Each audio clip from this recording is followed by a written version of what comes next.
പൊറോട്ട ഉണ്ടാക്കി ഇത്ര ബുദ്ധിമുട്ടാണോ? എന്നാ പിന്നെ ഉണ്ടാക്കി നോക്കിയാലോ. ഒരു പാത്രത്തിൽ മൈദാമാവ് എടുക്കുക.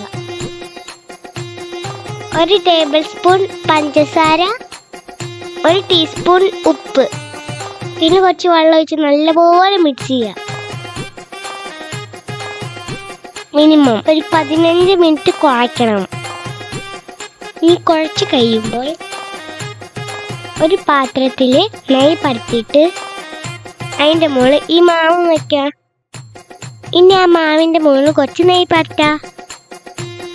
ഇനി ഒരു നനഞ്ഞ തുണി എടുത്ത് മൂടി വയ്ക്കാം.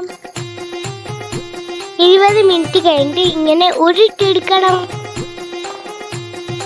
ഇനിയാണ് മെയിൻ പണി. ഉരുട്ടി വെച്ച മാവിനെ നല്ലപോലെ വലിച്ചു നീട്ടണം. ഇനി നന്നായിട്ട് വീശണം. മാവിനെ നല്ലപോലെ വലിച്ച് ചുരുട്ടി മടക്കി എടുക്കണം. കുറച്ച് കഴിയുമ്പോൾ ഒന്നും കൂടി പരട്ടിയിട്ട് ചുടാം. ഇനി വറി പോലെ നിൽക്കുന്ന പൊറോട്ടയെ അടിച്ചൊരു വഴിയാക്കണം. ഇത്രയേ ഉള്ളൂ, പൊറോട്ട റെഡി.